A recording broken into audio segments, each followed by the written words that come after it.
ቤተሰብ በየወሩ ዩቲዩብ ላይ ተከፋይ መሆን የምትፈልጉ ልጆች ዩቲዩብ አካውንት ክፈቱ። በመጀመሪያ ማድረግ ያለባችሁ ዩቲዩብ ቻናል ክፈቱ። ስልካችሁ ላይ ሁላችሁ ዩቲዩብ ቻናል አለ። ግን እዛ ዩቲዩብ ቻናል ላይ ትገቡና የራሳችሁን ቤት ነው የምትመሰርቱት። የዩቲዩብ ቻናል የራሳችሁ ይሄ ሄዳችሁ የተለያየ ነገር ሰርች አድርጋችሁ ድራማ ምናምን የምታዩበት ይሄ ሌላ ሰው ነው የምትጠቀሙት፣ እናንተ አትጠቀሙ። እዛ ቦታ ላይ ትሄዱና የራሳችሁን ቻናል የራሳችሁን ቤት ነው የምትሰሩት ዩቲዩብ ላይ ገባችሁ? ስለዚህ አከፋፈቱ ደግሞ ያልገባችሁ ልጆች ይሄውና እዚህ ጋር እዩ። በጣም በቀላሉ ዩቲዩብ አከፋፈት ይላል። የት ነው የምታገኙት? ይሄንን ይሄው እዚህ ጋር እዩ። ኢትዮ 16 በጣም በአማርኛም ይሁን በእንግሊዘኛም በቀላሉ ሰርች ብታደርጉት የሚወጣላችሁ ኢትዮ 16 የሚለው ቻናል ላይ ወደ ላይ ሳብ አድርጉትኝ። መጨረሻ ላይ በጣም በቀላሉ የሚል ይሄውና ዩቲዩብ አከፋፈት ሰርቼላችኋለሁ። ይሄንን አይታችሁ ከፍታችሁ ነው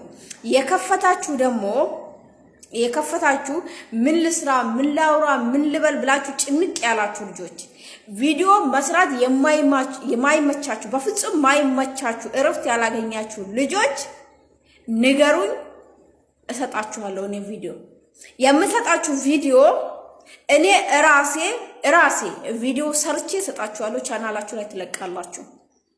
ኦኬ መስራት የምትፈልጉ ቻናላችሁን ማሳደግ እንደማንኛውም ዩቲዩበር በየወሩ ተከፋይ መሆን የምትፈልጉ በየወሩ ረብጣ ገንዘብ ዩቲዩብ እንዲከፍላችሁ የምትፈልጉ ልጆች ይሄንን በደንብ አዳምጡኝ። ሰኞ ጠዋት 8 ሰዓት አው ሰዓት 8 እስከ 11 ሰዓት ድረስ አሰራለሁ ቲክቶክ ላይ። ማታ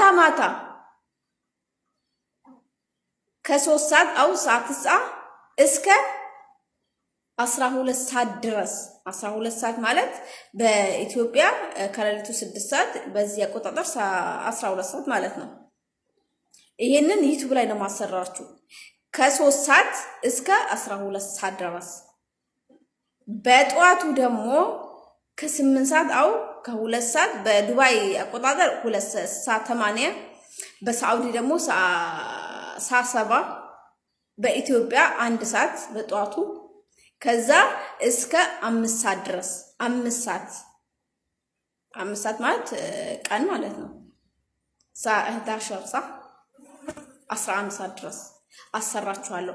ግን መጀመሪያ ይሄንን ለማሰራት ቻናሉን መክፈት አለባችሁ። ኦኬ አሁን እኔ ዩቲዩብ ላይ ሳሰራችሁ ዩቲዩባችሁን ከፍታችሁ አስተካክላችሁ ቪዲዮ ጭናችሁ ከሆነ ከዛ ዘጋራ ያለው ሰው ቀጥታ ወደ እናንተ እንዲሄድ ይደረጋልኝ። ቀጥታ ወደ እናንተ ሄዶ ኦኬ እናንተን ቪዲዮአችሁን አይቶ ሰብስክራይብ ኮሜንት ላይክ አድርጎ ሼር አድርጎላችሁ እንዲመጣ እናደርጋለን። ልክ ያም ሰው እንደዛ እንዳደረገላችሁ እናንተም እንደዛ ታደርጋላችሁ። 1 ወር 2 ወር ባልሞላ ውስጥ ራሳችሁን ታሳድጋላችሁ። ቻናላችሁን አክቲቭ አድርጋችሁ እንደማንኛውም ዩቲዩበር እናንተም በየወሩ ረብጣ ገንዘብ ታገኛላችሁ።